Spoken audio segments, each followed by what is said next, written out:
శ్రోతలకు నా హృదయపూర్వక నమస్కారములు. మన శ్రోతలలో ఒక సోదరుడు ప్రశ్నను పంపడం జరిగింది. ఆ ప్రశ్న, మన ప్రారబ్ధ కర్మ ఖచ్చితముగా జరిగి తీరవలసిందే, అనుభవించవలసిందే, మార్పు చెందదు అని అంటున్నారు. కానీ నా ఇన్నర్ అంటే నా లోపల ఏమి చెబుతుంది నాకు అంటే, మనము చేసే మంచి చెడులను బట్టి మన ప్రారబ్ధ కర్మ మార్పు చెందుతుందని నాకు అనిపిస్తున్నది. ఇది ఎంతవరకు నిజము, వివరించగలరు? ప్రశ్నని మరొకసారి అర్థం చేసుకునే ప్రయత్నం చేద్దాం. ప్రారబ్ధ కర్మ అనేది తప్పకుండా జరిగి తీరుతుంది, మనిషి అనుభవించవలసిందే. అంటే ఎవరు చేసిన కర్మ వారు అనుభవించవలసిందే అనేటువంటి సూత్రాన్ని చెబుతూ ఉంటారు కర్మ సిద్ధాంతంగా. అయితే ఈ ప్రశ్న అడిగినటువంటి సోదరులు ఏమంటున్నారంటే, వారికి అంతరంగంలో ఏమనిపిస్తుందంటే, మనం చేసేటువంటి మంచి చెడులను బట్టి ప్రారబ్ధ కర్మ మార్పు చెందుతుంది అని వారికి అనిపిస్తుంది. ఇది ఎంతవరకు నిజము అంటే, ప్రారబ్ధ కర్మ అసలు మార్పు చెందుద్ది ఇప్పుడు మనం ప్రస్తుతం చేసేటువంటి మంచి చెడులను బట్టి. ఇది ఎంతవరకు నిజము అంటే, అసలు ప్రారబ్ధ కర్మ అంటే ఏంటి? అసలు కర్మ అంటే ఏంటి? కర్మ అంటే పని. కర్మ అంటే ఏం లేదు, పని. కర్మ అనేది సంస్కృత పదం. ప్రారబ్ధ కర్మ అంటే ఏంటంటే, ప్రస్తుతము నేను జీవిస్తున్నది. ఇప్పుడు ఈ నిమిషం నేను మీతో మాట్లాడుతున్నాను, మీరు నా మాటలు వింటున్నారు. ఇది ప్రారబ్ధ కర్మ. ఇదంతా ప్రారబ్ధ కర్మ. ఈ కర్మని 3 రకాలుగా చెప్పారు: సంచిత కర్మ, ఆగామి కర్మ, ప్రారబ్ధ కర్మ. దీన్ని ఇప్పుడు మనం ప్రజెంట్ సిచ్యుయేషన్కి పోల్చుకొని చూసుకుంటే మిగిలిందంతా దాని ప్రకారం అర్థం చేసుకోవటమే. ఇది మహాత్ములు మనకు అందించినటువంటి ఒక చదువు అంతే. ఇలా అర్థం చేసుకోండి, సృష్టిలో జరుగుతున్న మన జీవితాన్ని, సృష్టి తీరుని అని చెప్పారు అంతే. అది వాళ్ళు అర్థం చేసుకున్న విధానాలు మనకు అందించారు. ఇందులో ఎవరికి నచ్చిన సిద్ధాంతాలు వాళ్ళు తీసుకుంటూ ఉంటారు. ఇదొక సిద్ధాంతం, కర్మ సిద్ధాంతం అనేది సృష్టిలో నడుస్తుంది అని.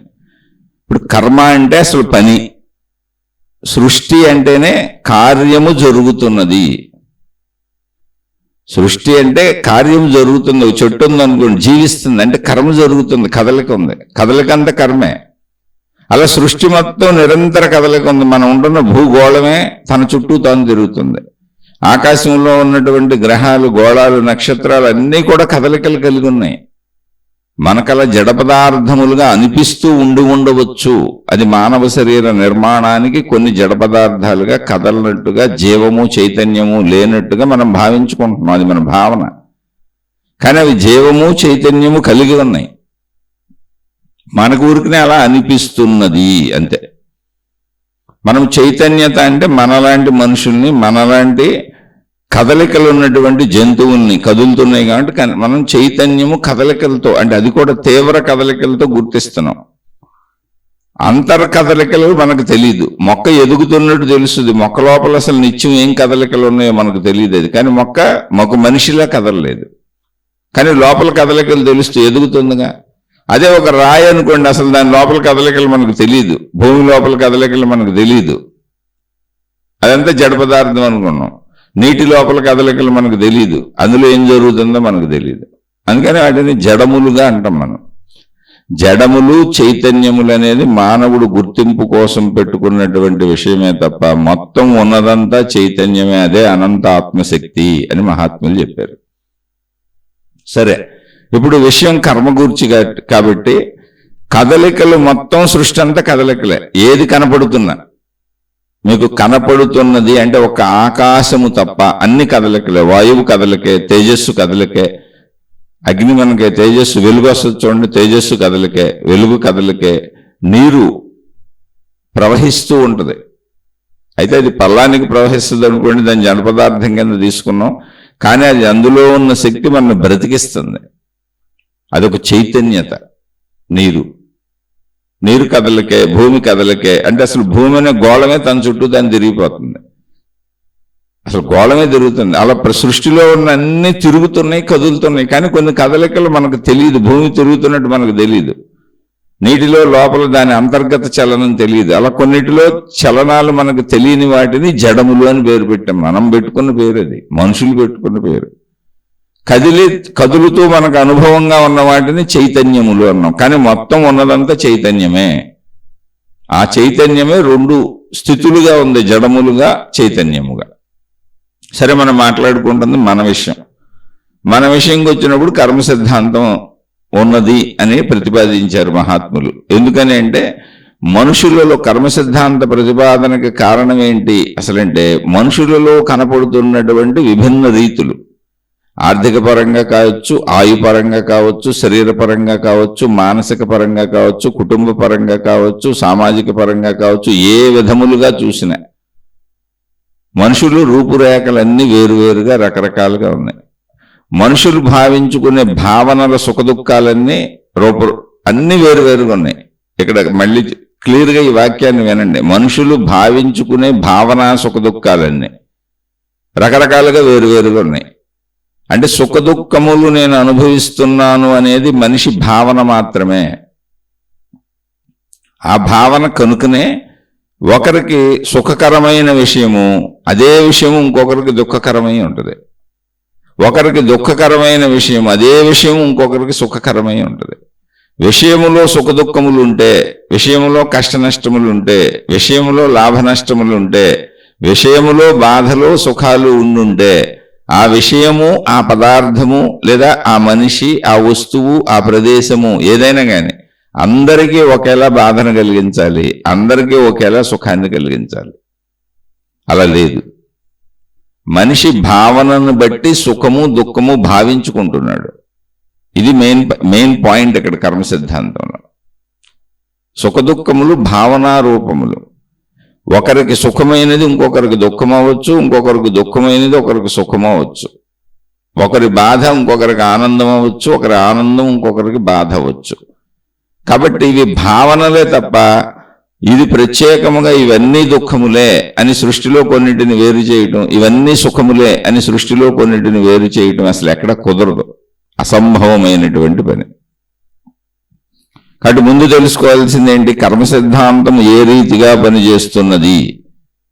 కర్మ అంటే పని, సిద్ధాంతం అంటే సృష్టి ఇలా ఉన్నది అని ఒక ప్రతిపాదన చేశారు. సృష్టి నడక ఇలా ఉంది అని. సృష్టి నడక అంటే ఏంటి? సృష్టిలో ఉన్న జీవులన్నింటికీ జరుగుతున్న విధానము. ఏం జరుగుతుంది? నువ్వేం చేసావో నీకు అదే తిరిగి వచ్చింది. కర్మ సిద్ధాంతం అంటే యద్భావం తద్భవతి. నువ్వు ఏ భావంతో ఏమనుకోని చేసావో అదే నీకు వచ్చింది అని. అయితే మరి ఇప్పుడు వచ్చింది అన్నప్పుడు సుఖభావనలు దుఃఖ భావనలు విషయములు కాదు, వస్తువులు కాదు, మనుషులు కాదు, సృష్టికి సంబంధించినవి కాదు, మనోభావనకి సంబంధించినవి. మీరు జాగ్రత్తగా గమనించుకోండి. కొందరికి సుఖకరములైనవి కొందరికి దుఃఖకరములు అవుతూ ఉంటాయి, కొందరికి దుఃఖములైనవి కొందరికి సుఖములు అవుతూ ఉంటాయి. సుఖము వస్తువు కాదు, వస్తువు సుఖమైతే సుఖము వస్తువులో ఉండుంటే, విషయములో ఉండుంటే, ప్రపంచంలో ఉండుంటే, మనిషిలో ఉండుంటే మొత్తం అందరికీ ఆ మనిషి కానీ, ఆ వస్తువు కానీ, ఆ విషయం కానీ, ఆ పదార్థం కానీ, సృష్టిలోని ఏదైనా తనకు భిన్నమైనది మొత్తం అందరికీ సుఖముగానే అనిపించాలి, లేదా మొత్తం అందరికీ దుఃఖముగానే అనిపించాలి, లేదా మొత్తం అందరికీ భయముగానే అనిపించాలి, లేదా మొత్తం అందరికీ కోపముగానే అనిపించాలి. దాని పట్ల మన స్పందనలు అలా ఉండవు. ఒకరి పట్ల దయ కలుగుతుంటే మనకి అదే వ్యక్తి పట్ల ఇంకొకరికి కోపం కలగచ్చు. భిన్న భిన్న భావనలు ఉంటాయి. అంటే భావములన్నీ మనిషి యొక్క అంతరంగ భావనలు. అది అసలు తెలుసుకోవాల్సింది. అందుకని ఇక్కడ కర్మ సిద్ధాంతం ఏం చెప్పింది? నువ్వు ఏమి చేసావో అదే నీకు వస్తుంది అని చెప్పింది. కర్మ సిద్ధాంతం జాగ్రత్తగా గమనించుకుంటే నువ్వేమి చేస్తున్నావో, నువ్వేం చేసావో అదే నీకు తిరిగి వస్తుంది అని చెప్పింది. నేనేం చేశాను అనేది నేను కదా. నేనేం చేయాలి? ముందు నాకు ఆలోచన పడుతుంది, భావం ఉంటుంది. అంటే నేనేం భావించుకుంటాను, ఆ భావంతో నా శరీరాన్ని ఎలా కదుపుతాను, కదిపి నేను ప్రయత్నం ఏం చేస్తాను, మళ్ళీ ప్రయత్నం అంతా నా భావనేగా. ఆ భావన ప్రకారం నేను భావించుకున్న దాన్నేగా ఫలితంగా పొందుతాను. కాబట్టి నేనేం ఫలితం పొందుతాను, ఇదంతా యద్భావం తద్భవతి అని చెప్పింది. అది కర్మ సిద్ధాంతం. అంటే ఇప్పుడు కర్మ సిద్ధాంతానికి అసలు రూపకర్త ఎవరు? సృష్టి కాదు, నేను. కర్మ సిద్ధాంతానికి రూపకర్త సృష్టి కాదు, నేనే. ఎందుకని? కర్మ భావన చేసుకుంటుంది నేనే. ఇప్పుడు ఉదాహరణకు ఒక ముళ్ళ చెట్టు ఉంది, విపరీతమైన ముళ్ళు, ఆ చెట్టు అంతా ముళ్ళే, ముళ్ళ చెట్టు ఉంది. అదేంటంటే ముళ్ళ చెట్టు ఎవరికైనా ముళ్ళ చెట్టే కదా, అది ప్రపంచం అంతా చెడే కదా అనేటువంటి భావన ఒకవేళ మీకు కలిగితే దాన్నే ఉదాహరణగా చెప్పుకుందాం. ముళ్ళ చెట్టు దగ్గరికి వెళ్ళినా, ముళ్ళ చెట్టు కింద తిరిగినా ముళ్ళు మనకు గుచ్చుకుంటాయి, అవకాశం ఉంది. ముళ్ళ చెట్టు హాని చేసే అవకాశం ఉంది మనకి, నిజమే అది. కానీ ముళ్ళ చెట్టు హాని చేస్తుందా, లేదా మనం ఉపయోగించుకునే తీరుని బట్టి మేలు కూడా చేస్తుందా అంటే, ముళ్ళ చెట్టుని మీరు గమనించినట్టయితే ముళ్ళ చెట్టు కొమ్మలు తెచ్చి, అంటే ముళ్ళ చెట్టు అంటే ఏంటి, చెట్టు అంతా ముళ్ళు ఉంటాయి, కొమ్మల నిండా ముళ్ళే ఉంటాయి, గుచ్చుకుంటాయి. తెచ్చి మంచి చెట్లకి రక్షణగా చుట్టూ వేస్తూ ఉంటారు. ఇప్పుడు చిన్న చిన్న పక్షులు వచ్చి మొలకలు విత్తనాలు వేసినప్పుడు, పంటలు పండిస్తున్నప్పుడు, ఆకుకూరలు, మామూలు కూరగాయలు మొక్కలు ఇటువంటివి పెట్టుకున్నప్పుడు, ఏమైనా ఆహార ధాన్యాలు పండిస్తున్నప్పుడు పక్షులు వచ్చి మొలకలు తినేస్తూ ఉంటాయి. లేదా ఇతర జంతువులు ఉంటాయి, మేకలు, ఆవులు, గొర్రెలు, గేదెలు, వాటికి తెలియదు పాపం, అది మామూలు గడ్డి అనుకొని తినేస్తుంటాయి. అందుకని వాటి నుంచి వాటిని రక్షించుకోవటానికి ఈ ముళ్ళ చెట్టుని వాటికి కంచెలుగా వేస్తారు. అలా కంచెలేసినప్పుడు ఏమవుతుందంటే అసలు చెట్టు రక్షింపబడుతూ ఉంటుంది, ఎందుకంటే ముళ్ళు ఉన్నాయి కనుక ఈ జంతువులు ఎటల్లో. అలాగే పూర్వం, ఇప్పుడు మనం గోడలు కట్టుకుంటున్నాం, పూర్వం ఈ ముళ్ళ చెట్టుతోనే హద్దులు కట్టుకునేవాళ్ళు. ఎందుకంటే ఇంక ఇటుకరాయి కనుక్కోవాలి, అప్పుడు మట్టితో ఇటుకరాలు తయారు చేయాలి, సిమెంట్లు కనుక్కోవాలి, ఇవేమీ లేవు. మొత్తం ప్రకృతి ఆధార జీవితం అయినప్పుడు ఆ ముళ్ళ చెట్లునే ఉపయోగించుకునేవాళ్ళు. తమ చుట్టూ ఎంటి చుట్టూ హద్దులుగా కంచెలుగా కట్టుకునేవాళ్ళు. అందులోంచి పురుగు పుట్ర రాకుండా, ముళ్ళ చెట్లు అయితే జంతువులు, పురుగులు, పుట్రలు రాకుండా, ఈవెన్ మనుషులు కూడా ముళ్ళ చెట్ల నుంచి రాకుండా అలా కడతా ఉంటారు. నేను కొన్ని చోట్ల కొబ్బరి తోటల్లో చూశాను, కొన్ని కొబ్బరి చెట్లకి కింద వైపున ముళ్ళ కొమ్మలు కట్టేవాళ్ళు. ఎందుకనంటే కొబ్బరికాయలు ఎవరు కోసుకుని దొంగలించకుండా, అంటే ముళ్ళ మీద నుంచి ఎక్కలేరుగా. ఇలా ముళ్ళ చెట్టు అనేది నువ్వు ఉపయోగించుకునే విధానాన్ని బట్టి ఉంది, కానీ ఆ ముళ్ళు నాకు గుచ్చుకుంటే నేను ఆ ముళ్ళు తొక్కుతాను కాదు. సృష్టిలో ఉన్న ప్రతిదీ ఇక్కడ అవసరమార్థమే ఉన్నది, ముందది గుర్తుపెట్టుకోండి. God is always right, nature is always right. ఎందుకంటే దేవుడు అనే పదం మనకు బాగా అలవాటు కనుక, దేవుడు దేవత, అందుకని గాడ్ ఈజ్ ఆల్వేస్ రైట్, దేవుడు ఎప్పుడూ కరెక్టే. అలాగే మనం ప్రకృతి అని చెప్పుకుంటున్నాం, అసలు ప్రకృతిగా ముందు, కాబట్టి నేచర్ ఈజ్ ఆల్వేస్ రైట్. ఇక్కడ ఉన్న అన్నీ కూడా దాన్ని ఉపయోగించుకునే తీరు మనకు తెలిసి ఉండాలి. కాబట్టి ముళ్ళ చెట్టుని అలా ఉపయోగించుకోవచ్చు. ఇక్కడ చెడు అనేది అసలు లేదు, చెడుని మనం భావించుకుంటున్నాం, తయారు చేసుకుంటున్నాం. అందుకని చెడు లేదు కనుక చెడు వైపు వెళ్ళకు అని చెప్పారు. చెడు అనేది సృష్టి తయారు చేయాలి, చెడుని మనిషి తయారు చేస్తున్నాడు. సృష్టి అంతా ఉపయోగకరంగా ఉందంతే. అయితే ఉపయోగం ఎలా ఉపయోగించుకుంటావు? ఇప్పుడు ఒక నదీ ప్రవాహం ఉంది, ఒక మంచినీటి బావి ఉంది, మనకు కావలసిన మంచినీళ్ళు తెచ్చుకొని తాగొచ్చు, ఆ నదిలోంచి మనకు కావలసిన నీళ్లు తెచ్చుకొని వాడుకోవచ్చు. కాదు బాబోయే నదిలో దూకేసామనుకో చచ్చిపోతాం, కొట్టుకుపోతాం. ఆ నూతిలో దూకేసామనుకో చచ్చిపోతాం, కొట్టుకుపోతాం. నిన్ను ఎవరు దూకమన్నారు? జాగ్రత్తగా వెళ్ళి నీకు కావలసిన నీళ్లు తెచ్చుకోవచ్చు, అది నదిలో అయినా బావిలో అయినా. అలాగే మనం కరెంట్లో వాడుకుంటున్నాం, కరెంట్లో ఏలు పెడితే చచ్చిపోతాం, షాక్ కొడితే చచ్చిపోతాం, పట్టుకుంటే చచ్చిపోతాం, ముట్టుకుంటే చచ్చిపోతాం. ఎవరు ముట్టుకోమన్నారు? నేను వాడుకోమన్నారు. అంటే దేనిని ఎలా వాడుకోవాలో తెలియనప్పుడు అది చెడవుతుంది, దాన్ని సక్రమమైన మార్గంలో వినియోగించినప్పుడు చెడవుతుంది. అసలు చెడు అనేది లేదు. ఇక్కడ ఉన్నదంతా సృష్టి, సృష్టికి ఆధారమై ఉన్నదంతా అనంత ఆత్మశక్తి. ఆత్మశక్తి సృష్టిగా ఎందుకు ఉంది, మార్పులు చెందుతుందా అంటే కాదు. సృష్టి వేరు, పదార్థం వేరు, శక్తి వేరు కాదు. పదార్థములో అంతర్లీనతగా ఉన్నది శక్తి. అంటే పదార్థము వ్యక్తీకరించబడింది పదార్థముగా, అంటే శక్తి తనను తాను పదార్థముగా వ్యక్తీకరించుకున్నది. పదార్థములో ఏమున్నది? శక్తే ఉన్నది. శక్తి ఎలా ఉన్నది? పదార్థముగా ఉన్నది. శక్తి వేరు, పదార్థం వేరా? కానే కాదు. శక్తి పదార్థము ఒకటే. ఈ విషయాన్ని అర్థం చేసుకోవాలి. దీన్ని అవగాహన చేసుకుంటమే ఆత్మజ్ఞానము. రెండు భిన్న భిన్నములు లేవు. ఇప్పుడు ఒక దీపం వెలిగించాం, దీపం వెలిగించినప్పుడు ఒక వెలుగు వస్తుంది. దీపము వేరు, వెలుగు వేరా? వెలుగు రూమంతా ప్రకాశించినట్టు ఉంటుంది. ఇప్పుడు సూర్యోదయం అయింది, మొత్తం భూగోళం అంతా మనం చూస్తున్న ప్రదేశం అంతా వెలుగుతో నిండిపోయింది. ఇప్పుడు సూర్యుడు వేరు, వెలుగు వేరా? కాదుగా, సూర్యుడే వెలుగు, వెలుగే సూర్యుడు. మరి అప్పుడు వెలుగు సూర్యుడు అని ఎందుకు అంటున్నారు అంటే అర్థం చేసుకోవటానికి, వెలుగుకి మూల కేంద్రమైన ఆధారత సూర్యుడు, సూర్యుడి యొక్క లక్షణము, సూర్యుడి యొక్క విస్తృతి, సూర్యుడి యొక్క దేహము వెలుగు.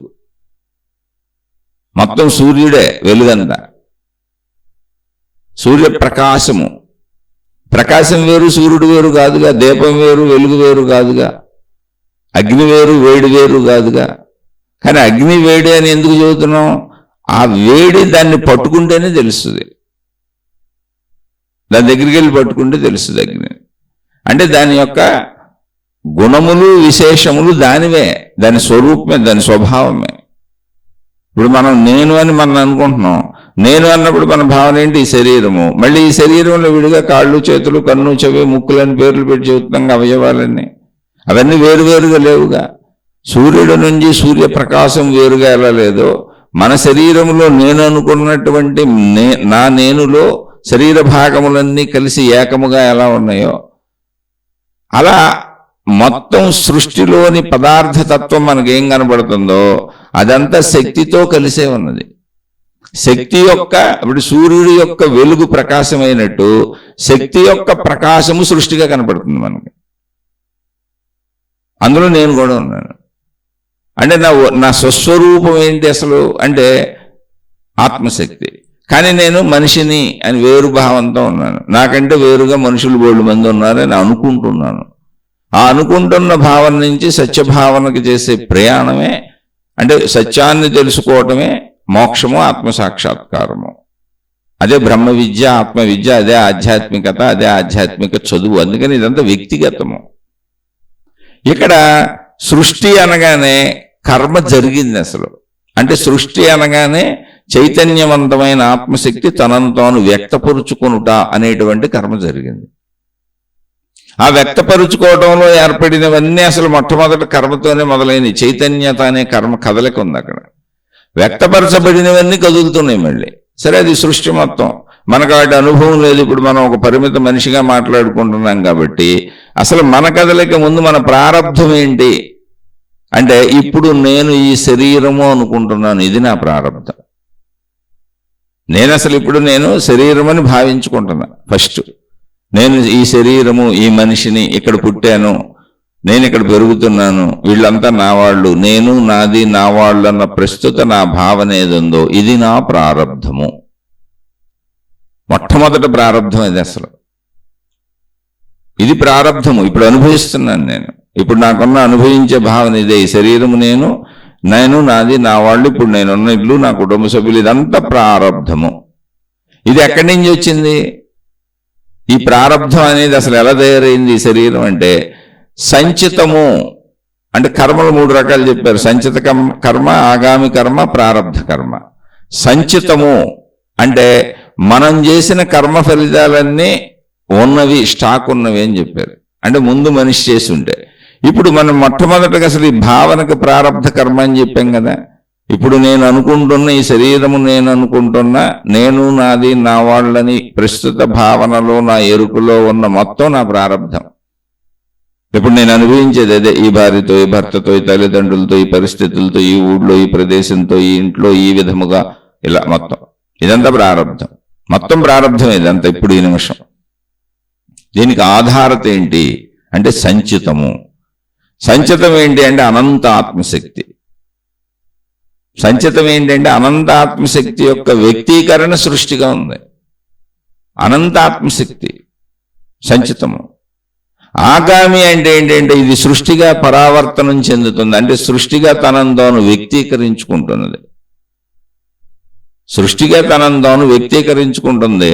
ఆ వ్యక్తీకరించుకున్న సృష్టిలో మన ప్రారంధ కర్మకి ఆగామి కర్మలు. ఆగామి కర్మ అంటే ఏంటి? మనం అనుభవించడానికి వస్తున్న కర్మ. ఆగామి అంటే కమింగ్ అని, వస్తుంది అని. ఆగామి కర్మ ఏంటి అసలు మనకంటే మన తల్లిదండ్రులు.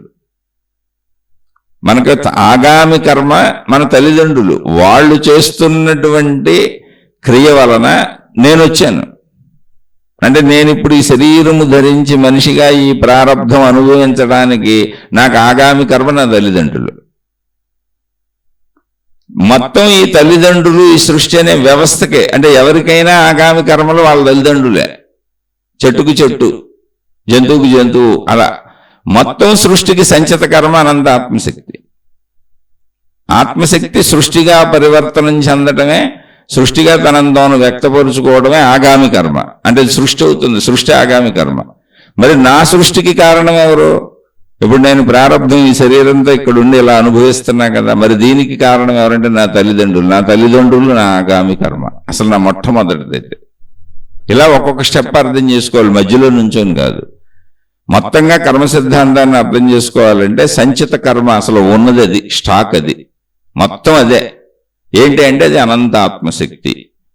దానికి ఉన్న లక్షణముల చేత, అంటే దానికి ఉన్న శక్తుల చేత అది తనను తాను వ్యక్తపరుచుకోగలదు. అది తనను తాను అక్కడక్కడ సృష్టిగా వ్యక్తపరుచుకుంది తన అనంత ఆకాశ స్థితిలో.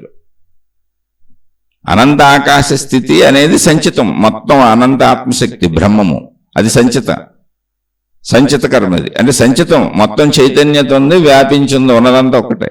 అది తనలోనే అక్కడక్కడ సృష్టిని వ్యక్తపరుచుకున్నది, గ్రహగోళములుగా, నక్షత్రములుగా, జంతువులుగా, మనుషులుగా, అనేకముగా.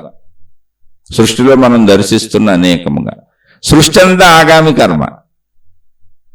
అందులో జీవులు ప్రారబ్ధ కర్మ, జీవులు ప్రారబ్ధ కర్మను అనుభవిస్తున్నాయి. ఇది టోటల్గా యూనివర్సల్గా చూసుకుంటే సృష్టి మొత్తం ఆత్మశక్తి, సృష్టి, జీవులు, ఇది ప్రారబ్ధ కర్మ. ఇప్పుడు ఈ శరీరం నేను ధరించాను, మళ్ళీ దీంట్లో ఎత్తుక్కుంటే ఇప్పుడు నేను ఇలా ఉండటం నా ప్రారబ్ధం అయితే, నా పరిస్థితులు ఇప్పుడు నేను ఉన్నది ప్రారబ్ధం అయితే, దీనికి కారణం ఎవరంటే నా తల్లిదండ్రులు. నా ఈ శరీర రూపురేఖలకి, గుణాలకి, స్వభావానికి, ఇలా ఆలోచించడానికి, ఇలా ప్రవర్తించడానికి అసలు నా విత్తనం ఎవరంటే నా తల్లిదండ్రుల నుంచి వచ్చాను. మామిడి చెట్టు పెడితే మామిడి చెట్టు విత్తనం పెడితే మామిడి చెట్టే వస్తుంది. మొత్తం మామిడి చెట్టు గుణాలే ఉంటాయి దానికి, మామిడి ఆకులు, మామిడి కొమ్మలు, అంతా మామిడి లక్షణాలే ఉంటాయి. అలాగే నాకు ఆధారత నా తల్లిదండ్రులు, నా ఆగామి కర్మలు. ఆగామి కర్మైనటువంటి సృష్టిలో ఉన్న అన్నింటికి సంచితము అనంత ఆత్మశక్తి. దాన్ని జాగ్రత్తగా అర్థం చేసుకోండి. ఇది మామూలుగా యూనివర్సల్గా చెప్పేసుకున్నాం మొత్తం సృష్టిపరంగా. ఇప్పుడు నేను చేసే ప్రతి పనికి, నా ప్రతి కదలికకే ప్రారబ్ధము అంటే చెడ్డది కాదు, మంచిది కాదు. ఇప్పటి క్రియ, ఇప్పుడు నేను అనుభవిస్తున్నది, నేను చూస్తున్నది, నేను వింటున్నది, నేను తింటున్నది, నేను గ్రహిస్తున్నది, నేను భావించుకుంటున్నది, ఏదైనా సరే ఇప్పుడు ఈ నిమిషము నేనేం భావించుకుంటున్నానో, ఏం అనుభవిస్తున్నానో అది ప్రారబ్ధము. అది భావరూపం కావచ్చు, ఆలోచన రూపం కావచ్చు, పదార్థ రూపం కావచ్చు, శబ్దస్పర్శ రూపరస గంధములలో ఏ విధమైనదైనా కావచ్చు. ప్రారబ్ధము అంటే ఇప్పుడు అనుభవించేది. ఆగామి అంటే వస్తున్నది కర్మ నేను అనుభవించటానికి. అంటే ప్రారబ్ధంగా ఇది నేను ఇప్పుడు అనుభవించడానికి ముందు అది నా దగ్గరకు వస్తుంది అనుభవించడానికి. ఎలా వస్తుంది? నేను చేస్తేనే వచ్చేది. నేను చేసిన కర్మల ఫలితాలే కదా, నేను కోరుకున్నదేగా నేను చేస్తాను. నేను ఏం చేస్తాను? అసలు నేను కోరుకున్నదే చేస్తాను. జాగ్రత్తగా గమనించుకోండి. నేను కోరుకున్నదే నేను చేస్తాను, నేను అనుకున్నదే నేను చేస్తాను, నేను ఎలా కదలాలనుకుంటున్నానో అదే నేను చేస్తాను. కాబట్టి నేను అనుకోవటం అనేది నా ఆగామి కర్మ. సంచిత కర్మ అంటే ఏంటంటే మొత్తం అసలు మానవ జాతికి ఒక విధానం, ఒక పద్ధతి ఈ సృష్టిలో ఉంది. మానవ జాతి శరీర పనితీరులు మొత్తం అలాగే ఉంటాయి. మానవ జాతి మొత్తం అలాగే భావించుకుంటుంది. ఏది? సృష్టిపరంగా మానవ జాతి మొత్తానికి పుట్టుక, పెరుగుట, మరణము, ఈ మధ్యలో తీరుతెన్నులు, శరీర ఎదుగుదల, మొత్తం శబ్దస్పర్శ రూపరస గంధముల విధానములన్నీ ఒకటే. ఇవన్నీ ఆగామి కర్మలుగా శరీరాన్ని కదుపుతూ ఉంటాయి. మళ్ళీ వీటన్నింటికి మూలం అనంత ఆత్మశక్తి అనే సంచిత కర్మ. ఇప్పుడు నేను అనుభవించేటప్పుడు నేను ఏ భావనలు భావించుకుంటానో, నేను వచ్చేసాను, ప్రారంధం అనుభవిస్తున్నాను. ఇప్పుడు అనుభవించేది, ఇప్పుడు నేను అనుభవించేది ఏంటి? ఇంతకు ముందు నేను భావించుకున్నది, నేను అనుకున్నది, దీన్ని అనుభవించాలని అనుకున్నా, నేను చేసిన కర్మల ఫలము. ఒక్కొక్కసారి ఏమండి నేను ఎలా అనుభవించాలనుకున్నాను కానీ అది నాకు ఇంకోలా వచ్చింది అని మనం అనుకోవచ్చు. అంటే నాకు నెగిటివ్గా వచ్చింది, నేను పాజిటివ్ అనుకున్నాను. నువ్వు చెడ్డ పని చేసి మంచి ఫలితాన్ని కోరుకుంటే రాదు. నువ్వు మంచి పనిని మంచి ఫలితంగా కోరుకొని మంచి పని చేస్తేనే మంచి ఫలితాన్ని అనుభవించగలవు. నువ్వు ఒక మనిషిని పొగిడవు, చక్కగా ప్రేమగా మాట్లాడు, స్నేహంగా ఉన్నావు, తిరిగి ఆ మనిషి నీతో అలాగే ఉంటాడు. అది నువ్వు పొందబోయే ఫలం. అంటే ఇప్పుడు నువ్వు చేస్తున్న క్రియ ప్రారబ్ధం. మళ్ళీ అంటే ప్రారబ్ధం ప్రకారమే ఈ క్రియ చేస్తావు. ఈ క్రియ ఫలితాన్ని మళ్ళీ ప్రారబ్ధంగా అనుభవిస్తావు. మళ్ళీ అది గమనించుకోండి. అంటే ఎప్పుడూ మనం చెప్పుకోవడానికి సంచిత కర్మ ఆగామి కర్మ అని చెప్పుకుంటున్నాం, కానీ ఎప్పుడూ మనం ప్రారబ్ధంలోనే ఉన్నాం, భూత భవిష్యత్ వర్తమాన కాలాల్లాగా. ఇప్పుడు ప్రారబ్ధంతో ఇప్పుడు ఏం చేస్తానో నేను కాసేపాగా అనుభవించబోయేది అదే. ఇప్పుడు నా ప్రారబ్ధ కర్మ నన్ను ప్రచోదింపజేసింది, నాలో కోపం వచ్చింది, ఎదుటోడిని తిడుతున్నాను నేను. మరి ఇప్పుడు చేసేది ప్రారబ్ధమేగా. ఈ ప్రారబ్ధానికి కారణం ఇంతకు ముందు చేసింది, అప్పుడు చేస్తున్నప్పుడు అది ప్రారబ్ధమేగా. ఎప్పుడు చేస్తున్నప్పుడు, అనుభవిస్తున్నప్పుడు, క్రియ జరుగుతున్నప్పుడు, క్రియ చేస్తుంది నేనే కాబట్టి అది ప్రారబ్ధమే, ఎప్పుడు ప్రారబ్ధమే. అది జాగ్రత్తగా అర్థం చేసుకోవాలి. అయితే మళ్ళీ నా మీదకి వచ్చి ఇది ఎందుకు పడిందంటే ఎదుటోడు నన్ను తిడుతున్నాడు ఇప్పుడు. ఎందుకని? నేను ఎదుటోడిని ఇందాక తిట్టాను కాబట్టి. అలా కర్మల ఫలితాలు ఇంతకు ముందు ప్రారబ్ధంలో నేనేం చేశానో మళ్ళీ అవి రిఫ్లెక్ట్ అయ్యి వచ్చి నా మీద పడతా ఉంటాయి. ఇప్పుడు నేను వృత్తి వ్యాపార ఉద్యోగాలు చేశా, అదంతా ప్రారబ్ధ కర్మ. అయితే మరి ఈ ప్రారబ్ధ కర్మ చేయటానికి ముందు నాకు ప్రోత్సాహం ఏంటి? నేను బతకాలి, ఆకలి, సృష్టి ధర్మం ఉంది, నాకు అవసరాలు ఉన్నాయి. ఇవన్నీ ప్రేరేపించి నడుపుతున్నాయి. సృష్టి మొత్తం ఆగామి కర్మ. నువ్వు కర్మ చేయాల్సిందే. కర్మ చెడ్డది కాదు, మంచిది కాదు, నీ భావనను బట్టి. ఇప్పుడు ఎదుటివాడు తిడుతున్నప్పుడు బాధ కలుగుతుంది అనుకోండి నాకు, అప్పుడు నేను దుఃఖభావం తీసుకొని నా ప్రారంభంలో దుఃఖం వచ్చింది అంటున్నా. ఎదుటివాడు తిడుతున్నాడు, నాకు ఆనందం వచ్చింది. అదేంటండి ఎదుటివాడు తిడుతుంటే ఆనందం ఏంటి అంటే, లేదు చిన్నపిల్లడు, మా అబ్బాయి 2 సంవత్సరాల వయసు, ఆడుకుంటున్నాను నేను. మా అబ్బాయి 2-3 సంవత్సరాల వయసు వచ్చింది, పెరిగింది, ఆడుకుంటున్నాం మేము. ఆడుకుంటున్నప్పుడు మా అబ్బాయి తండ్రిలో వ్యవహరిస్తున్నాడు, నేను పిల్లోళ్ళలో నటిస్తున్నా. లేదా ఇంకా పెద్ద వయసు వచ్చింది మా అబ్బాయికి, ఒక 10 ఏళ్ళు వచ్చినాయి, ఆయన తండ్రిలో నటిస్తున్నాడు, నేను కొడుకులా నటిస్తున్నా. ఇప్పుడు అతను నన్ను తిడుతున్నాడు, నేను కొడుకులా యాక్షన్ చేస్తున్నా. అప్పుడు నాకు ఆనందం వస్తుంది. ఇదంతా నా క్రియను బట్టి, నా భావాన్ని బట్టి ఉంది, నేను తీసుకుంటాన్ని బట్టి ఉంది. కర్మభావన, సుఖదుఖ భావన, ప్రారబ్ధ భావన మొత్తం అన్ని నా మీదే ఆధారపడి ఉన్నాయి. దానికి కేంద్ర బిందువు నేనే. ఎందుకంటే ఎప్పుడూ అది ప్రారబ్ధమే, అనుభవిస్తున్నప్పుడు అది ప్రారబ్ధమే, చేస్తున్నప్పుడు అది ప్రారబ్ధమే. కానీ చేసిన దానికి ఫలితం వస్తుందిగా. ఇప్పుడు చేస్తున్నప్పుడు ప్రారబ్ధమే, కానీ అలాగే చేయాలని ఎందుకు అనిపిస్తుంది? కోపంగా చేయాలి, దయగా చేయాలి, ప్రేమగా చేయాలని ఎందుకు అనిపిస్తుంది? అది ఇంతకు ముందు మళ్ళీ నేను నేర్చుకున్న గుణం. అంటే ఎప్పుడూ చూస్తే ప్రారబ్ధమే ప్రారబ్ధాన్ని కదుపుతున్నది. ఎందుకని క్రియ చేసేది నేనేగా. క్రియ మళ్ళీ ప్రారబ్ధమేగా. ఏ గుణంతో చేస్తాను? మంచిగా చేస్తాను, చెడ్డగా చేస్తాను, ఎలా చేస్తానని. కాబట్టి ఇంతకు ముందేదో నేను చేసేసి పెట్టేశాను, ఆ స్టాక్ అంతా అక్కడ ఉండిపోయింది, ఇప్పుడు ఆ స్టాక్ అంతా నేను అనుభవిస్తున్నాను అన్న భావనకు వచ్చినప్పుడు ఏం చెప్పారంటే, మనుషులు 100 సంవత్సరాల సుదీర్ఘ జీవితం జీవిస్తున్నారు, దానితో పాటు అనేక జన్మల మనుషులు ఎత్తుతారు కనుక ఇక్కడ కర్మను స్టాకుగా చూపించారు. అంటే నువ్వు చేసినటువంటి జన్మల కర్మలు సంచిత కర్మగా అక్కడ నీ అకౌంట్ ఉంది, బ్యాంక్ బ్యాలెన్స్ లాగా. బ్యాంకులో మనం దాచుకున్న డబ్బులు ఉన్నాయనుకోండి, మనం ఆ డబ్బుల్ని మనకి ఇష్టమైనప్పుడు ఇష్టమైనంత డ్రా చేసుకొని ఖర్చు పెట్టచ్చు. ఇప్పుడు బ్యాంకులో డబ్బులు డిపాజిట్ చేసింది ఎవరు? నేనే, నా కర్మలో డిపాజిట్ చేసి, అది మొత్తం డిపాజిట్ అంతా సంచిత కర్మ. అలా నేను చేసిన పనుల ఫలితాలు జన్మలవన్నీ సంచిత కర్మ. ఆ సంచిత కర్మలోంచి ఆ బ్యాంకులో డిపాజిట్ చేసిన డబ్బులోంచి కొంత డబ్బును డ్రా చేస్తున్నా, అది ఆగామి కర్మ. ఎందుకు డ్రా చేస్తున్నాను? ఎందుకు డబ్బు తీసుకుంటున్నాను? ఖర్చు పెట్టుకోవడానికి, అనుభవించడానికి. కాబట్టి డబ్బు డ్రా చేయడం ఆగామి కర్మ. అంటే మన సంచిత కర్మలోంచి మనం ఇప్పుడు ప్రస్తుతం అనుభవించడానికి ఏ కర్మలు వచ్చి మన మీద పడిపోతున్నాయో అది ఆగామి కర్మ అన్నారు. అంటే వస్తున్న కర్మ, అదేం కనపడదు మనకి, కానీ అనుభవించేటప్పుడు ప్రారబ్ధ కర్మ. అంటే అనుభవం ఎప్పుడు కూడా మొత్తం ఒక్కసారిగా అనుభవించడం కుదరదు. మనిషి 100 ఏళ్ళు బతుకుతాడు, కొద్ది కొద్దిగా బతుకుతున్నంత కాలం జీవించటమే అనుభవం. ఆ జీవించడంలో ఒకసారి సుఖం వస్తుంది, ఒకసారి దుఃఖం వస్తుంది, ఒకసారి భావ మార్పులు అనేకం జరిగిపోతున్నాయి. కోరిక వస్తుంది, ఆనందం వస్తుంది, బాధ వస్తుంది. కనుక వాటిని విడివిడిగా చూస్తున్నాం మనం, కానీ అది కంటిన్యూటీ జీవితం. అక్కడ బ్రేక్ లేదు.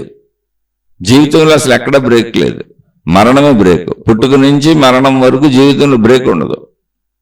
కానీ మనం బ్రేకులుగా భావించుకుంటున్నాం అనుభవాలని. ఎందుకంటే క్రియాత్మకంగా మనం చేసే క్రియలు కూడా బ్రేకులుగా ఉంటాయి. ఇది వదిలి అది, అది వదిలి అది వదిలి ఇది చేస్తూ ఉంటాం. అందువలన ఇక్కడ భావనాత్మకత ప్రాముఖ్యము. సంచిత కర్మ అన్నప్పుడు కామన్ సెన్స్, అంటే కామన్ గా చెప్పినప్పుడు నువ్వు ఎన్ని జన్మల నుంచి ఏం చేసుకుంటూ వచ్చావో ఈ జన్మలో ఇలా పుట్టావు. అది నువ్వు కోరుకుందే, నువ్వు చేసిందే. అదేంటండి, మేము అందరం కోటేశ్వరులు ఇంట్లోనే పుట్టాలనుకుంటాం, అందరం ఆరోగ్యంగానే పుట్టాలనుకుంటాం, అందరం ఐశ్వర్యవంతులుగానే పుట్టాలనుకుంటాం కదా అంటే, నువ్వు ఇలా అనుకున్నావు, ఇదే ఐశ్వర్యం అనుకున్నావు, ఇదే ఆరోగ్యం అనుకున్నావు, నీకు తెలిసింది ఇంతే. ఇప్పుడు నీకంటే ఐశ్వర్యవంతుల్ని చూసి మళ్ళీ అలా అనుకుని ఇప్పుడు అనుకుంటున్నావు. కానీ అప్పుడు నువ్వు అనుకుంది ఇంతే. ఇప్పుడు నువ్వు ఎలా పుట్టావో అప్పుడు ఇదే ఐశ్వర్యం అనుకున్నావు, ఇదే ఆరోగ్యం అనుకున్నావు, ఇదే మంచి అనుకున్నావు, ఇదే కోరుకున్నావు, ఇదే చేసావు. ఇప్పుడు తాగుబోతాడు తాగుతున్నారు. ఎందుకు తాగుతున్నారు? అది చెడుని కాదుగా, వాళ్ళకి ఆనందాన్ని ఇస్తుంది, మత్తునిస్తుంది, హాయిని ఇస్తుంది. ఇప్పుడు ఆనందపడిపోతున్నారు. ఇప్పుడు ఆనందపడాలని తాగుతున్నారు. ఇప్పుడు అది తాగగానే వాళ్ళని చంపేస్తుంది అనుకోండి, ఎందుకు తాగుతారు? తాగగానే వెంటనే జబ్బు వచ్చేస్తుంది అనుకోండి, ఎందుకు తాగుతారు? సిగరెట్లు తాగేవాళ్ళు, మందు తాగేవాళ్ళు, అనేక రకాల మాదక ద్రవ్యాలు సేవించేవాళ్ళు, అసలు అనేక రకాల తప్పులు చేసేవాళ్ళు, చెడులోకి వెళ్ళేవాళ్ళు, చిన్న అసత్యం చెప్పేవాళ్ళు, అబద్ధం చెప్పేవాళ్ళు. చెప్పగానే అది వెంటనే, ఇప్పుడు నిప్పు పట్టుకుంటే కాలుతుంది అన్నట్టు అబద్ధం చెప్పగానే అది నిరూపించబడిపోయి అబద్ధం అని తేలిపోయి నీకు ఏదో ఒకటి అయిపోతుంది అనుకో. అబద్ధం చెప్పగానే గొంతు అసలు బిగుసుకుపోతుంది అనుకో, ఊపిరి ఆడట్లేదు అనుకో, అప్పుడు అబద్ధం చెబుతావు నువ్వు? చెప్పవుగా. ఎవరికైనా అది వెంటనే ఫలితం చూపిస్తే వాళ్ళు అసలు చేయరుగా. మరి ఎందుకు చేస్తున్నారు? అది ఫలితం వస్తుందో రాదో తెలియదు, ఊరికనే వస్తుంది అని చెప్పారు అంతే. ఇప్పుడైతే కనపట్లా. ఇప్పుడు తాగుతుంటే హాయిగా ఉంది, తాగుతున్నారు. అది సిగరెట్లా, మందా, మాదక ద్రవ్యాల, ఏదైతే టీలా, కాఫీలా, ఏదైతే అది. అందుకని ఇప్పుడు చేస్తున్నప్పుడు నువ్వు ఏది ఆనందంగా చేస్తున్నావో అది ఆనందం అని నువ్వు ఎన్నుకొనే చేస్తున్నావు, నువ్వు ఇష్టపడే చేస్తున్నావు. అందుకని ఇప్పుడు నీ పుట్టుక నీ ఇష్టమే. నువ్వు దీన్నే అప్పుడు కావాలని కోరుకున్నావు. నువ్వు ఇలా పుట్టాలని కోరుకున్నావు, ఇలా ఉండాలని కోరుకున్నావు, ఇలా చేయాలని కోరుకున్నావు, కాబట్టి నువ్వు ఇలా పుట్టావు అంతే. నిన్నెవరు బలవంతంగా ఇలా పుట్టించిన వాళ్ళు లేరు, తోసేసిన వాళ్ళు లేరు, పేదరికంలో నెట్టేసిన వాళ్ళు లేరు. కానీ ఇప్పుడు నువ్వు మళ్ళీ వచ్చి నీ చుట్టూ ఉన్న సృష్టిని గమనించి, అయ్యో నాకంటే గొప్పవాళ్ళు ఉన్నారు, నాకంటే ఆరోగ్యవంతులు ఉన్నారు, నాకంటే ధనవంతులు ఉన్నారని నువ్వు అనుకుంటున్నావు. అది నీ భావన అంతే. కానీ నువ్వు కోరుకుంది ఇదే, నీకు తెలిసింది ఇదే. ఇప్పుడేం కోరుకుంటాం? ఇప్పుడున్న ధనవంతుల్ని చూసి, ఇప్పుడున్న ఆరోగ్యవంతుల్ని చూసి, ఇప్పుడున్న అందగాన్ని చూసి, ఓకే మళ్ళీ దీని ప్రకారం వచ్చే జన్మలో పుట్టావు అనుకుందాం. అప్పుడు మళ్ళీ నీకంటే గొప్పవాళ్ళని మళ్ళీ చూస్తుంటావుగా. ఎప్పటికీ ఈ కోరిక ఇలాగే ఉంటుంది. అప్పుడు మళ్ళీ పోల్చుకుంటావు. నువ్వు పుట్టిన స్థాయిలో మళ్ళీ గొప్పతనాలు పోల్చుకుంటావు, మళ్ళీ ఆరోగ్యాలు పోల్చుకుంటావు, మళ్ళీ డబ్బు పోల్చుకుంటావు, మళ్ళీ మరు జన్మలో దానికి ప్రయత్నిస్తావు, మళ్ళీ అలా పుడతావు, మళ్ళీ అప్పుడు పోల్చుకుంటావు. ఎందుకని?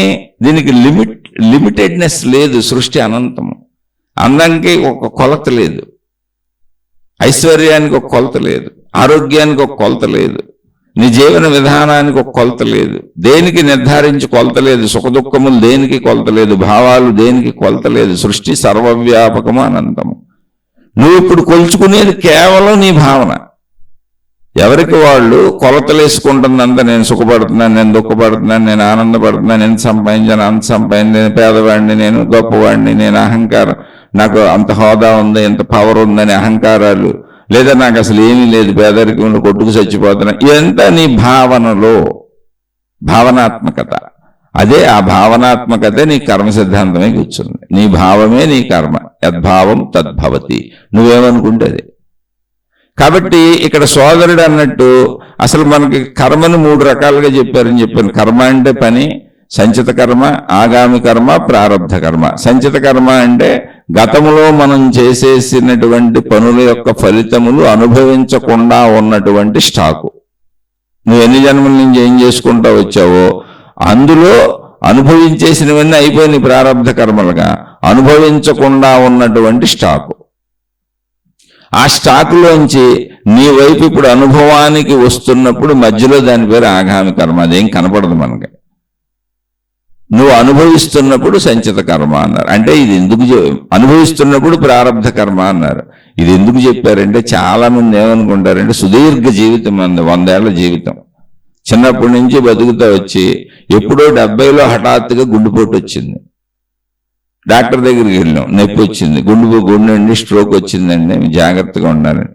అప్పుడు నా మీద ఏదో కొత్తగా పడిపోయింది అనుకుంటాడు వచ్చి, అప్పుడు వచ్చి నా మీద పడిపోయింది అనుకుంటాడు. ఏదో జబ్బు 70కో 60కో 80కో 90కో కష్టమో జబ్బు వచ్చింది, అది హఠాత్తుగా అప్పుడు నా మీద పడిపోయింది అని మనిషి భావించుకుంటాడు. ఎందుకంటే ఇంతకుముందు బాగానే ఉన్నానండి, ఆ నిమిషం వరకు కూడా బాగానే ఉన్నాను, హఠాత్తుగా ఏదో నొప్పి మొదలైంది అంటాడు. అప్పుడు దానికి చెప్పారు అసలు ఒక గుండె జబ్బు అనేది కానీ, ఒక వ్యాధి, ఇలా జరిగేటువంటి వ్యాధి లక్షణాలు కానీ నాయన నీ జీవన విధానాన్ని బట్టి, నువ్వు తిన్న తిండిని బట్టి, నీ స్ట్రెస్ని బట్టి, నువ్వు ఆలోచన విధానాన్ని బట్టి, నీ పనితీరుని బట్టి అది ఇప్పటికీ నీ మీద ప్రభావం చూపింది, కానీ మొదటి నుంచి ఆ ప్రాసెస్ సాగుతానే ఉన్నది, అది నీ పనితీరుని బట్టి అలా జరిగింది అని ఇదంతా ఒక మనిషికి అర్థమయ్యేలా గ్రూపుగా చెప్పటానికి మనిషి చేసినటువంటి కర్మ ఫలితాలు మొత్తం సంచిత కర్మని, అందులోంచి మన వైపుకు దూసుకొస్తున్నది ఆగామి కర్మని, ఇప్పుడు అనుభవించబోయేది ప్రారబ్ధ కర్మని అనుభవిస్తున్నది చెప్పారు. ఎందుకని? మనిషి ఎవరో నా మీద ఏదో వేసేసారనుకుంటున్నాడు, అసలు అలా ఏమీ లేదు, ఉన్నది ఒకటే, ఎప్పుడూ ప్రారబ్ధ కర్మే, ఎప్పుడూ ప్రారబ్ధ కర్మే. ప్రారబ్ధము కర్మ అంటే చైతన్యము. నువ్వు ఇప్పుడు అసలు ముందు కర్మ చేయాలి అంటే కర్మ చేస్తున్నప్పుడు కూడా అది ప్రారబ్ధ కర్మేగా, నేను ఉన్నాళ్ళుగా కర్మ చేయాలంటే కర్మ చేసేటప్పుడు కూడా అది ప్రారబ్ధ కర్మేగా. ముందు కర్మ చేసి ఆ ఫలితం బట్టి ఇప్పుడు అనుభవిస్తున్నాను అన్నాం అనుకోండి, ముందు కర్మ చేయడానికి నేనున్నాగా.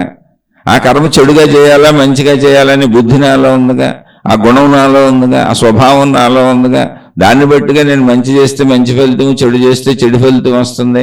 అంటే కర్మ చేసేటప్పుడు కూడా అది ప్రారబ్ధమే. కర్మ చేస్తున్నప్పుడు కూడా ఇలా ప్రవర్తించాలని నా శరీరాన్ని నేను కదుపుతున్నది ప్రారబ్ధమే. నేను ఈ భావన ఇప్పుడు మెలకు వచ్చింది, ఇల్లు నాది, ఈ మనుషులు నా వాళ్ళు, ఇదంతా నేనన్న భావనే ప్రారబ్ధం. ఈ శరీర భావన నేను అని మెలకువే ప్రారబ్ధం. ఆ మెలకువతో ఆ ప్రారబ్ధంతో కదిలే కదలికలన్నీ ప్రారబ్ధమే.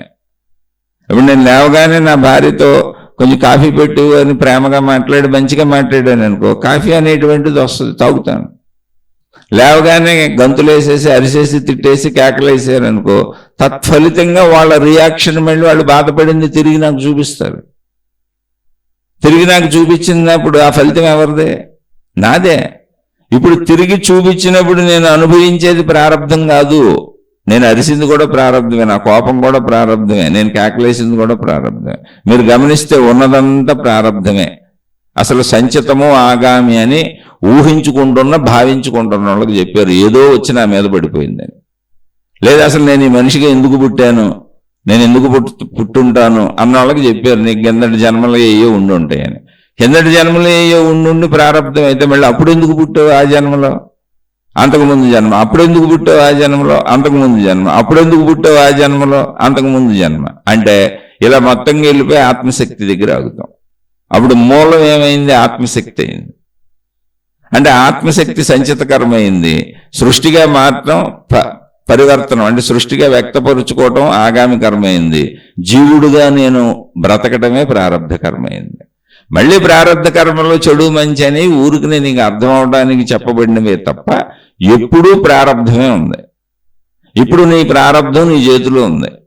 నువ్వు మనిషిగా ఇప్పుడు మంచి పనులు చేస్తే మంచిగా ఉంటుంది, నువ్వు చెడ్డ పనులు చేస్తే చెడ్డే వస్తుంది. చేసేటప్పుడు అది ప్రారబ్ధమే. నీ భావన, నేను మనిషిని, నేను స్వార్థపరుణ్ణి, నాకు డబ్బు కావాలి, ఏ రకంగా ఎవరిని మోసం చేసైనా తెచ్చుకుంటాను అనేది ఇప్పుడు ప్రారబ్ధ కర్మ జరుగుతుంది. చెడ్డ భావన అంతా ప్రారబ్ధ కర్మ నేను కదిలిస్తుంది. దాని ఫలితము చెడ్డగానే వస్తుంది, ఎందుకంటే చెడు పనులు చేసి తెచ్చుకుంటాను. లేదు నేను మనిషిని, మనుషులు తప్పులు చేయకూడదు, అందరూ నాలాంటి వాళ్లే, కాబట్టి నేను ఎటువంటి తప్పు చేయను, వీలైతే ఇతరులకు సహకరిస్తాను, నా ప్రతి ప్రయత్నం ఇతరులకు మేలు జరిగేలా నాకు మేలు జరిగేలా ఉంటుంది అని నేను మంచిగా జీవిస్తూ మంచిగా ఉన్నాను అనుకోండి, నా ప్రారబ్ధం. అప్పుడు మంచి పని చేయటం కూడా ప్రారబ్ధమే.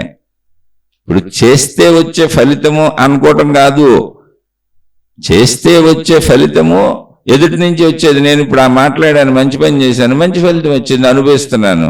కానీ ప్రయత్నం కూడా ప్రారంభంలోనే ఉంది కదా, ప్రయత్నం కూడా అనుభవించటమే కదా. దానికోసం నేను మంచిగా శ్రమపడాలి లేదా చెడుగా శ్రమపడాలి. చెడుగా కదలటం కష్టపడటమే కదా, కదలికంతా ప్రారంభమే కదా, శ్రమే కదా. ప్రతి కదలిక ప్రారంభమే. ఊహకి అర్థం అవడానికి చెప్పారు మీకు సంచితము, ఆగామి, ప్రారంధమని. చక్కగా అర్థం చేసుకోండి. ఉన్నది ఎప్పుడు ప్రజెంట్. ప్రారంధం అంటే ప్రజెంట్, ఇప్పుడు. కాలము భూత భవిష్యత్ వర్తమాన కాలాలని అర్థం అవడానికి చెప్పారు తప్ప 3 కాలాలు లేవు, ఉన్నది ఒకటే కాలం. అయితే గడిచిపోయిన కాలం అంటే ఏంటి? నిన్న మనం గడిపోయామని మనకు ఎరుకుంది కనుక ఎరుకలో అది గడిచిపోయిన కాలం. కానీ గడిచిపోయిన కాలాన్ని తిరిగి తెచ్చి ఉపయోగించలేము కనుక ఇక దాంతో పని లేదు, అయిపోయిన కాలం. అసలు కాలం లేదు, ఇప్పుడు ప్రస్తుత కాలమే. గడిచిపోయిన కాలం కూడా అనుభవించినప్పుడు ప్రస్తుతమే, ఇప్పుడు అనుభవిస్తున్నది ప్రస్తుతమే. భవిష్యత్తు అని మనం చెప్పుకొని రేపు అనేటువంటిది మనం అనుభవించేదానికి వచ్చినప్పుడు ప్రస్తుతమే. అంటే ఎప్పుడు ఉన్నది ప్రస్తుతమే. దాన్ని మనం వ్యావహారిక సత్యంగా బ్రతకటం కోసం, వ్యావహారికత కోసం, ఒకళ్ళకొకళ్ళని చెప్పుకోవటం కోసం నిన్న, ఇవాళ, రేపు అని చెప్పుకుంటున్నాం అంతే. కానీ ఎప్పుడు అది ఇప్పుడే. కాలభావన ఎప్పుడూ ప్రజెంటే. ఆ ఎప్పుడూ ప్రజెంట్ అయినప్పుడు అది ఎప్పుడూ ప్రారంధమే. కాబట్టి ప్రారంధము అనుభవించి తీరవలసిందే అన్నప్పుడు ఇప్పుడు నా నోట్లోంచి ఒక మాట నేను ఇప్పుడు మాట్లాడేశాను, నేను ఇప్పుడు ఒక మాట మాట్లాడాను, మీరు వింటున్నారు, ఇదే ప్రారంధం అనుకోండి. నా ప్రారంధం ఇది చెబుతున్నా. దీని ఫలితంగా మీరు తిరిగి మంచి కామెంట్ అర్థమై మంచి కామెంట్ పెట్టారనుకోండి, నేను మంచి మాటలు చెప్పానని. చెడ్డ కామెంట్ పెట్టారనుకోండి, నేను చెడ్డ మాటలు చెప్పానని. కాదు, నేను మంచి మాటలే చెప్పాను అంటే మన సోదరుడు అడిగాడు, నా ఇన్నర్ ఫీలింగ్ ఏం చెబుతుంది అంటే నేను చేసే మంచి చెడుని బట్టి నా ప్రారంధ కర్మ మార్పు చెందుతుంది అని. ఇక్కడ మార్పు చెందటం కాదు, నీ భావనే నీ ప్రారంధం. నువ్వు భావించుకుంటున్నావు. అసలు నేను అనుభవిస్తున్నాను, దుఃఖపడుతున్నాను. ఇప్పుడు నేను చెబుతున్నా, కొంతమంది మంచి కామెంట్లు పెడతారు, కొంతమంది చెడ్డ కామెంట్లు పెడతారు. ఇప్పుడు మంచి కామెంట్లు పెట్టి నమస్కారం బొమ్మలు పెట్టి గురువు గారు, స్వామి గారు, అది ఇదని పొగిడేసిన వాళ్ళందరూ తీసుకొని నేను ఆహా అని ఆనందపడిపోయాను అనుకోండి, అప్పుడు ఏమనుకుంటాను, నేను అద్భుతమైన మంచి కర్మ చేశాను, ఆ మంచి కర్మల ఫలితమును ఇప్పుడు ప్రారంధముగా అనుభవిస్తున్నాను అంటాను. కాదు, నేను ఇది చెబుతున్నప్పుడు కూడా ప్రారంధమే. ఇప్పుడు ఇలా చెప్పాలి, మంచి చెప్పాలి, మంచి మాటలు చెప్పాలి, ఆత్మజ్ఞానం మాట్లాడుకోవాలి, ఆధ్యాత్మిక చదువు మాట్లాడుకోవాలని నేను మంచి ప్రారంధాన్ని ఇప్పుడు చేశాను. నా చేతిలో ఉంది ఇప్పుడు ప్రారంధం. దీనికి ఫలితంగా మీరు తిరిగి రియాక్ట్ అయ్యారు, విన్నారు కనుక. విన్నవాళ్ళు మాత్రమే, వినని వాళ్ళు మళ్ళీ ప్రపంచం అంతా వినరు. కాబట్టి నాకు కర్మఫలం ఎంత వస్తుందో తెలీదు, అంటే ఎన్ని కామెంట్లు వస్తాయో తెలీదు. ప్రపంచం అంతా దీన్ని వినరుగా. నేను ప్రపంచం అంతా వినాలని కోరుకుంటున్నా, కానీ వినరుగా. కాబట్టి ఎటువంటి కామెంట్లు వస్తాయో తెలియదు, ఎన్ని కామెంట్లు వస్తాయో తెలియదు కనుక పని చేస్తున్నప్పుడు అది ప్రారంధమే పనిచేసేటప్పుడు నా గుణం, నా స్వభావం, అందుకని ఇది చెబుతున్నా. ఇంకొకళ్ళు ఇంకోటి చెబుతారు, ఇంకోళ్ళు ఇంకోటి చేస్తారు, మళ్ళీ అవన్నీ ప్రారంధాలేగా.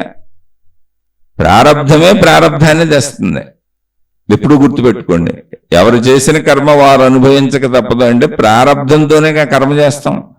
దీన్ని అర్థం చేసుకుంటే మూల సూత్రం అంతా ప్రజెంట్ టెన్సే ఉంటుంది, ఇప్పుడు అంతే.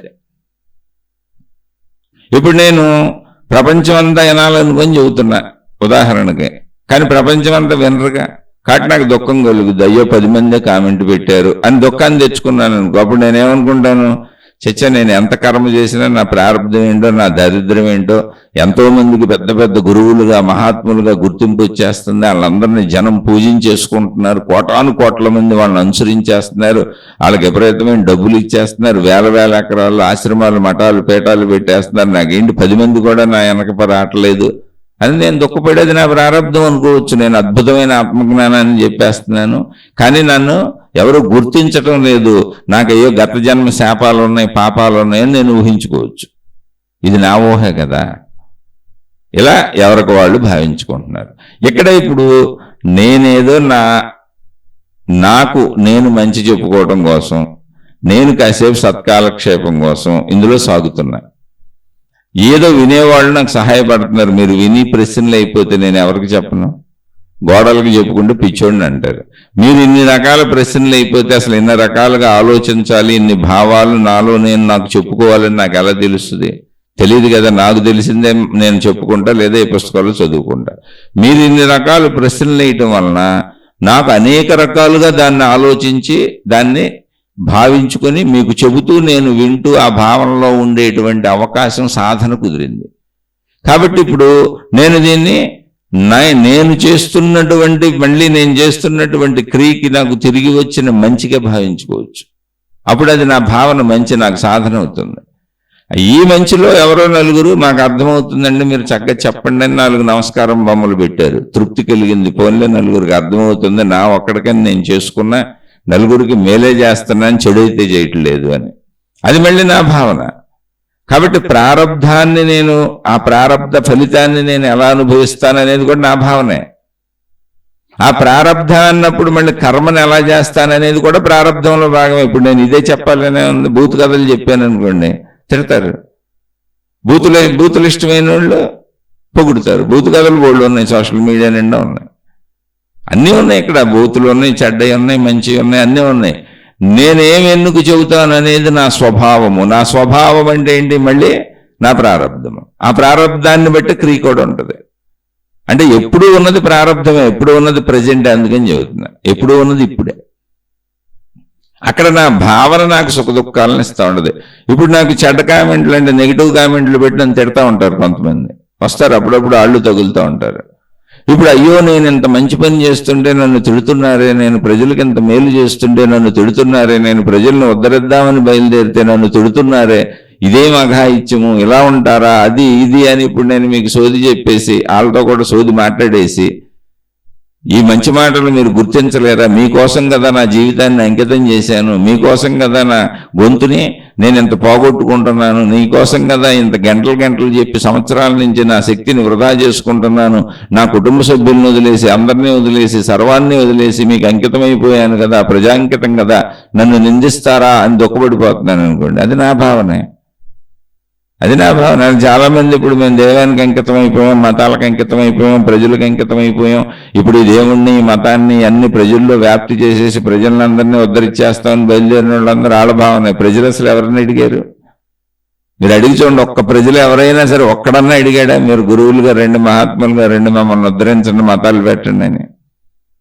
కాదు. ఈ మతాలు, మార్గాలు, విధానాలు, దేవుళ్ళు, పద్ధతులు క్రియేట్ చేసిన వాళ్ళే ప్రజల మీద వీటిని రుద్దుకుంటూ పోతున్నారు. అది వాళ్ళ భావన. అందుకని ఇక్కడ మెయిన్ ఏంటంటే నీ భావనే నీ ప్రారంభం. నువ్వు భావించుకునే దాన్ని బట్టి అది ఏడుపు అవుద్దా, అది ఆనందం అవుద్దా అనేది మన భావం.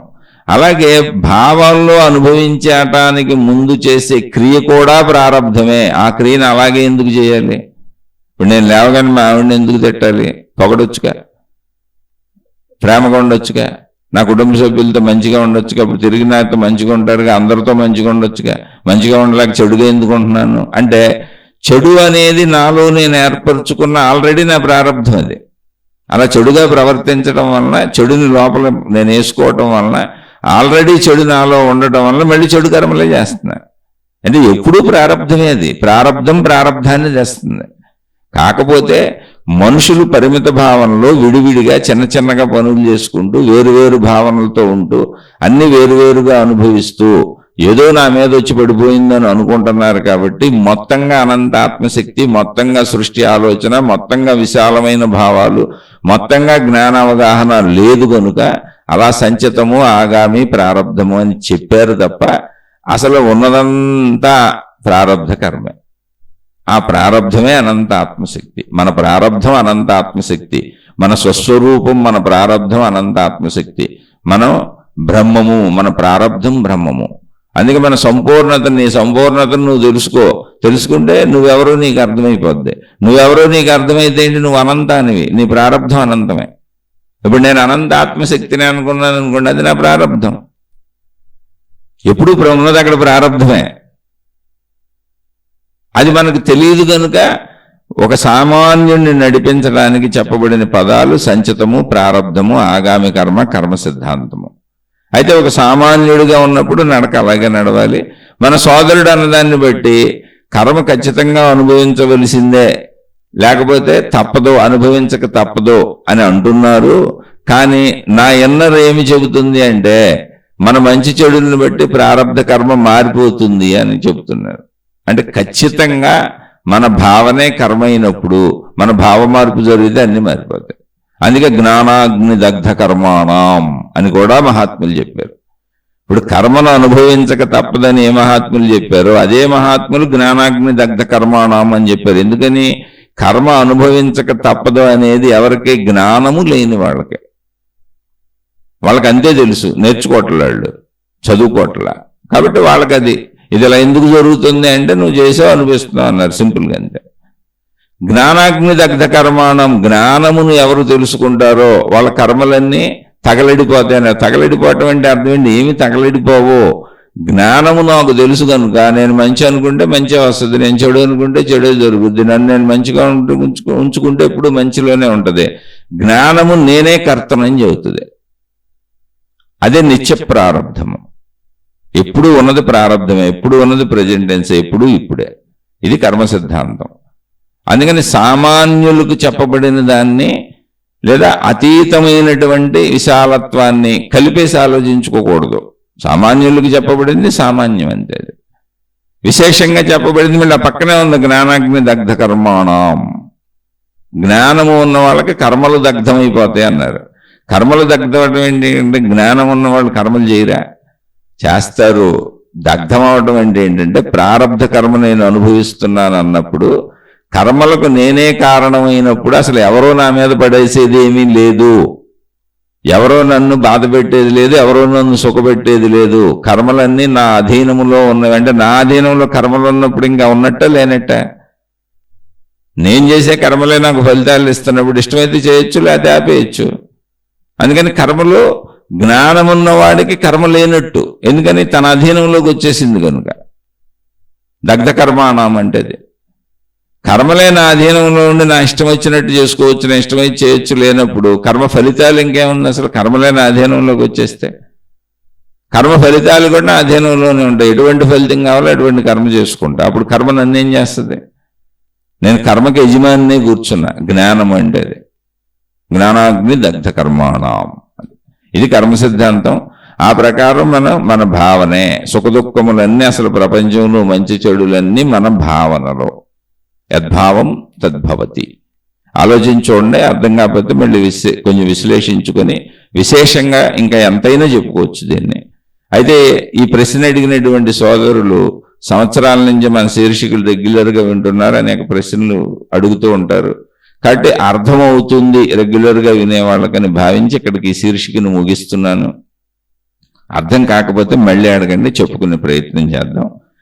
ఒకవేళ నేను చెప్పింది నచ్చని వాళ్ళు, అసలు ఇదంతా పనికిరాంది చెత్త అనుకునేవాళ్ళు దయచేసి నాది వినకండి. ఎందుకంటే నేను సామాన్యుడినే, నిజమే. నేను చెప్పిందంతా సత్యం నమ్మండి నేను చెప్పట్లేదు. అసలు నేను చెప్పింది కూడా నమ్మకండి, పరిశీలించి సత్యం ఉంటే తీసుకోండి, లేకపోతే లేదు. నేను ఎవరిని ఇన్ఫ్లుయెన్స్ చేయటానికి లేదా మత మార్పిడి చేయటానికి లేదా దేవాలయం నుంచి ఆ దేవుళ్ళలోంచి ఈ దేవుళ్ళలోకి లాగేయటానికి లేదా ఒక గురువులోంచి ఇంకో గురువులోకి పంపేయటానికి ఇటువంటి కార్యక్రమాలు అసలు నేను పెట్టుకోవాలా. నేనెవరో కూడా మీకు చెప్పట్లేదు. ఎందుకంటే కనీసం మీతో పరిచయంతో మీ నమస్కారం కూడా నాకు అక్కర్లే. మీరు పాపం గౌరవంగా పెడుతున్నారు తప్ప మీకు నమస్కారాన్ని అందుకునే అంత యోగ్యత కూడా నాకేం లేదు. నేను సామాన్యుడిని. యోగ్యత ఏముంది? అసలు అందరూ మనుషులమేగా. ఉన్నదంతా అనంత ఆత్మశక్తి అయితే ఒకటి తక్కువడు ఒకటి ఎక్కువడు ఏంటి? అసలు సృష్టిలో ఏది తక్కువది ఏది ఎక్కువది? మీ నమస్కారాలు పెట్టి మీరు మీ సహృదయతను చాటుకుంటున్నారు తప్ప అవి నేను స్వీకరిస్తే నేను అజ్ఞానినే అవుతాను.